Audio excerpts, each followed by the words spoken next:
嗱貓隻領域護理計劃咧，成個概念就意思就話我哋希望啦，動物協會咧就邀請到一班嘅義工啦，喺街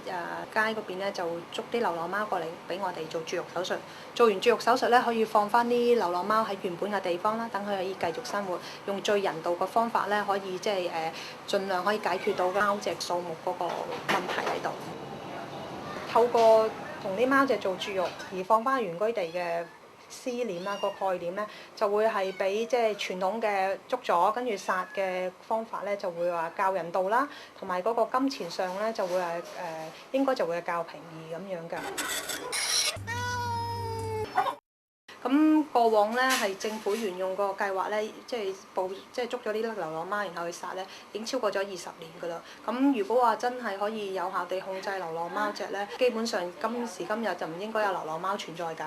咁我哋咧就即係參考咗好多資料啦，同埋喺美國咧做咗呢個計劃咧，超過咗30幾年、40年㗎啦。咁發覺咧佢哋嗰個效果係好好啊，所以我哋都希望話香港政府啦，或者係所有嘅私家診所咁都可以話一路咁樣陸續推薦呢個計劃咁咯。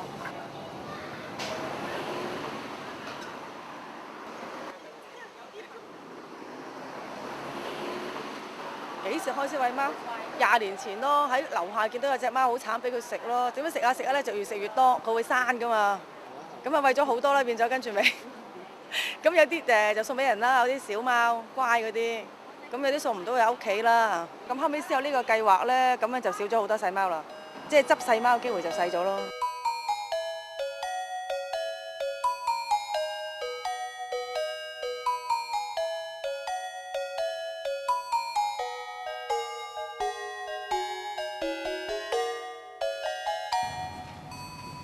嗱，咁嗰個義工咧捉咗個流浪貓過嚟呢度啦，最主要我哋嘅獸醫咧就會話即係basic 咁樣檢查隻貓啦，就判斷翻隻貓適唔適合麻醉做絕育手術㗎。咁如果你話嗰隻貓貓適合做絕育手術的話咧，咁醫生咧就會同佢麻醉啦，同佢做絕育手術。咁絕育手術期間咧，我哋都會同佢打瘋狗症針啊、晶片啊、預防針、杜蝨、杜蟲同埋即係簡單嘅，譬如洗耳仔啊、抹下眼啊呢啲咁嘅步驟都會做埋嘅。咁最主要最緊要一樣嘢就話咧，因為啲貓貓放翻落街咧就冇適應話佢做咗絕育手術未㗎，咁所以麻醉期間咧，醫生咧都會話喺個耳仔咧角落頭嗰度咧邊嗰度咧會剪去一個角落嘅，咁呢個係做個記形嘅。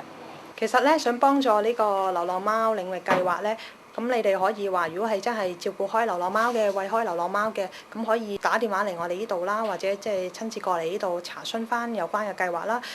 直頭係帶啲流浪貓嚟做絕育手術嘅。咁譬如你話你唔係話餵開流浪貓嘅，咁亦有即係經驗同貓隻相處啊，咁你都可以嚟我哋動物協會嗰度做義工啦，同啲即係比較緊張嘅流浪貓啦，即係相處啊，同埋照顧下佢哋咁樣㗎。咁或者你又話我冇時間㗎喎，咁我又可以有咩幫手啊咁啦？咁你可以話